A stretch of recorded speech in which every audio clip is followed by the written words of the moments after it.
So I recently found out that it is pronounced tarot, not tarot. So my entire life, I've been calling it wrong. Ladies and gentlemen, the more you know. And with that being said, here is now my review of Tarot. Sweet Jesus.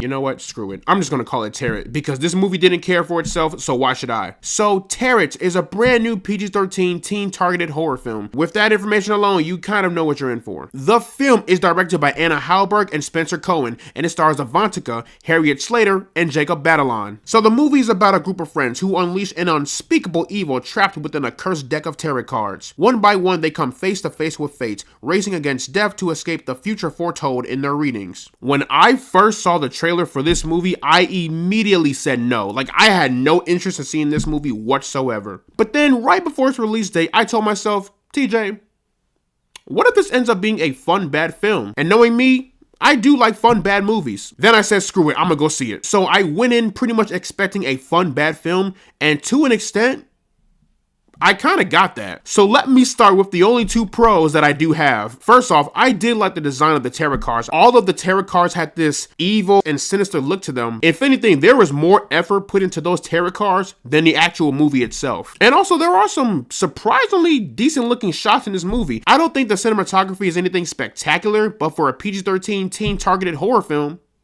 not bad. Yeah, that's all I've got for the pros, so... On to the bad. This movie has one of the most one-dimensional, most unfleshed out characters I have seen in a horror film in like forever. The characters have no motives, no backstory. Matter of fact, we don't even know who they really are. All we know is that they are a good group of friends. That's it. That's all we know about them. There are only two characters in this movie that get somewhat of a backstory. So you find out that the main lead and the boyfriend of the main lead had a really, really bad breakup. And the movie kind of addresses as to why they broke up, and that's it. That's all we know. They had a bad breakup. The fact that that is the only character development in the entire movie is crazy. I did not give a shit about none of these characters. They were all there just to be killed. The kills in this movie were so lame. First of all, most of them were killed off screen. Immediate red flag. Yes, I can tell people died, but right before the person dies, you just see what? Some tomato paste get splattered across a window or a floor. Like, it did feel like they wanted to make this movie rated R, but either they didn't have the budget or they knew that making it PG-13 would attract a wider audience. From a business standpoint, I get it. From a quality standpoint, no. There is one kill scene that involved the magician that I thought was pretty cool, but other than that, that's it. The rest of them were pretty lame and off screen. This movie did feel like a knockoff Final Destination. In fact, that's what this is. A PG-13 knockoff of Final Destination, but with horoscope readings. And maybe this is just me, but I felt like there was a bit of either underacting or overacting happening within the group. Some of the actors were fine. Other actors, it's like, is that how your character is supposed to act? Like, are you underacting? Are you overacting? I genuinely cannot tell. I'm not going to sit up here and say the actors are not talented because they all clearly have talent.